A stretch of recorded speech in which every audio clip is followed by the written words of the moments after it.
પર્વને લઈને કારેલીબાગ વિસ્તારમાં 400 જેટલી આંગણવાડીના ઇન્ચાર્જોને બાળકો માટે પિચકારી વિતરણ કરવાનું આયોજન સેવાભાવી મિત્રો દ્વારા કરવામાં આવ્યું. ગણતરીના દિવસો રહ્યા છે હવે હોળી ધૂળેટીના, ત્યારે કારેલીબાગ વિસ્તારમાં આવેલા અગોરા મોલની પાછળ આંગણવાડીના બાળકો માટે ધૂળેટી એટલે રંગ અને આનંદનો મહોત્સવ.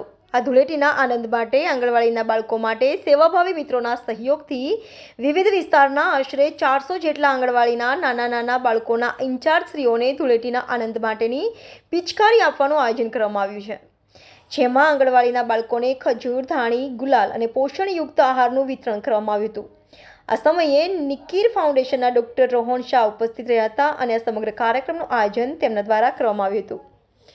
Reporter Rahul Rajput, ONN news, Vadodara.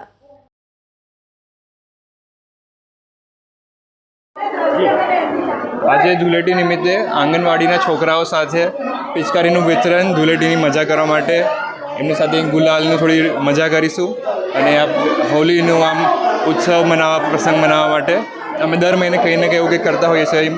આજે આ ધૂળેટીના કારણથી અહીંયા ભેગા થયા છે. શું આપ્યું છે આજે ધૂળેટી પર્વમાં? આજે બધા છોકરાઓ માટે બધા પિચકારી, અહીંના આજુબાજુની બીજી 5-6 આંગણવાડીઓને મળે, બધા છોકરાઓને થઈ રહી બધા માટે આ પિચકારી આપી છે. આજે વર્લ્ડ સ્પેરો ડે બી છે, એટલે એ નિમિત્તે અમે આંગણવાડીને પક્ષી ઘર બી આપ્યું છે પક્ષીઓના, એના માટે વર્લ્ડ સ્પેરો ડેના અવેરનેસ માટે. સાથે દર મહિને જેટલો નાસ્તો અને એના માટે સાથે ગુલાલ લાયા છે, ગુલાલ સાથે મસ્તી કરીશું અને પૌષ્ટિક આહાર અને એમને વેલ ન્યુટ્રિયન્ટ સાથેવાળું ફૂડ આપીશું, નાસ્તો અને. Doctor Rohan Shah. Subscribe now and press the bell icon. Never miss an update.